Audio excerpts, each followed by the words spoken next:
Қайырлы күн. Бүгін сізге өзім заказға қабылдап жүрген сникерс тортының оригинал рецептісімен бөлісетін боламын.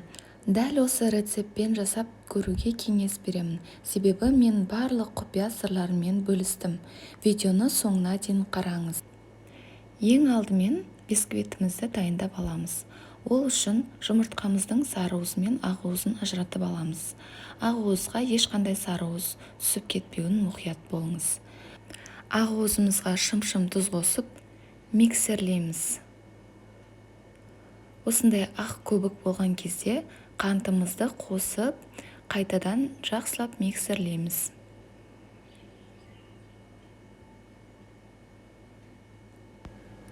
Міне осылай қатты көпіргенше езіп аламыз. Қасықпен алып тексеріп көреміз, өз формасын ұстауы қажет. Ал енді сарыуызымызды миксерлейміз. Сарыуызымызға қантымызды қосып миксерлейміз.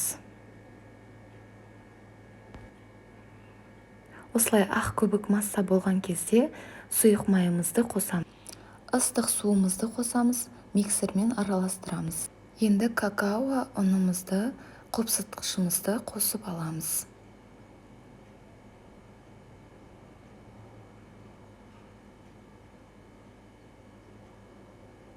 Миксердің көмегімен миксерімізді қоспай жай араластырамыз.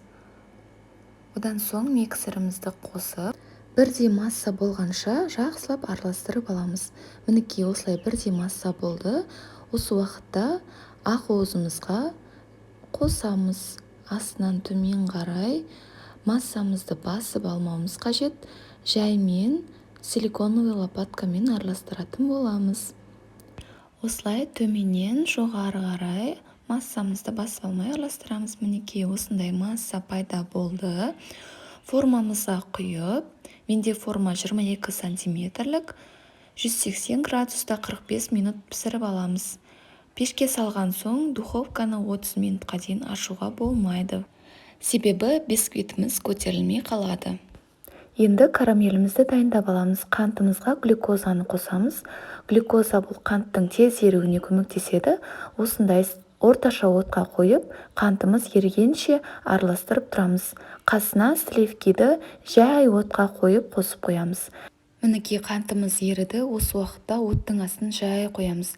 Ашық қоңыр цветке енеді, одан осындай карамельный цветке енді. Ендігі кезекте сливкиімізге сгущенка қосамыз. Сгущенкамызды қосып, сливкиіміз ыстық болып тұру қажет, бірақ қайнамауы керек. Сливкиімізді алып, карамельге араластырамыз. Оттың астын өшірмейміз, жай қойып қоямыз.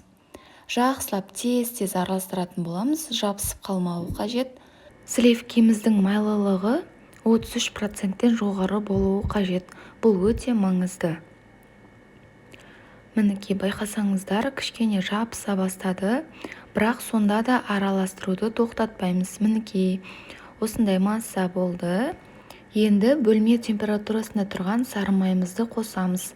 Менікі тым қатты еріп кетті, бірақ бұлай қоссаңыздар да болады. Жақсылап араластырамыз. Мінекей карамеліміз дайын. Енді үстіне жаңғақты қосып, жақсылап араластырып, бетін пищевая пленкамен жауып, холодильникке салып қоямыз. Мінекей бисквитіміз дайын. Осындай өте биік болып көтеріліп шықты. Формасынан бірден шешпейміз, толық суыған соң барып шешеміз. Себебі бисквитіміз басылып қалады. Мінекей жіптің көмегімен осылай 3 бөлікке бөліп алдым.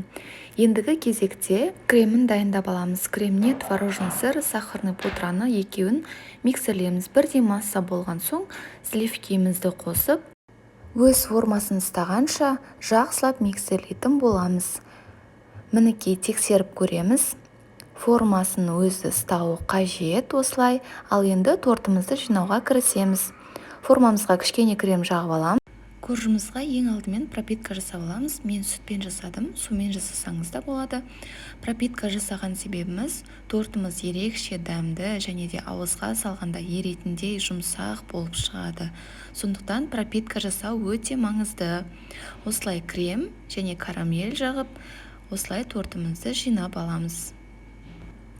Карамельдің орнына негізінде вареную сгущенка қолдансаңыз да болады, бірақ өзіңіз жасаған карамель ерекше дәмді болып шығады, дәмі аузыңыздан кетпейді. Міндетті түрде жасап көруге кеңес берер едім. Мінекей соңғы үшінші коржымызды қойып біттік. Оғанда дәл солай пропитка жасап, бетін пищевой пленкамен жауып, холодильникке 12 сағатқа немесе кем дегенде 6 сағатқа қойып аламыз. Оформлениесін мен осылай ерекше етіп жасадым. Ал сіз өз қалауыңыз бойынша оформление жасасаңыз болады. Шоколадты ганаш құйсаңыз болады. Шоколадты ганашдың рецептісін описанияға толық қалдырамын. Мінекей тортым осылай болып шықты. Видеоны соңына дейін қарағаныңыз үшін рахмет. Егер де менің рецепттерім ұнаған болса, каналыма тіркеліп алуды ұмытпаңыз. Келесі видеода 870 теңгеге испанский чизкейктің жасалу жолын үйрететін боламын. 870 теңге. Сондықтан да қоңыраушаны басып қойыңыз. Видеоны ең алғашқы болып көретін боласыз.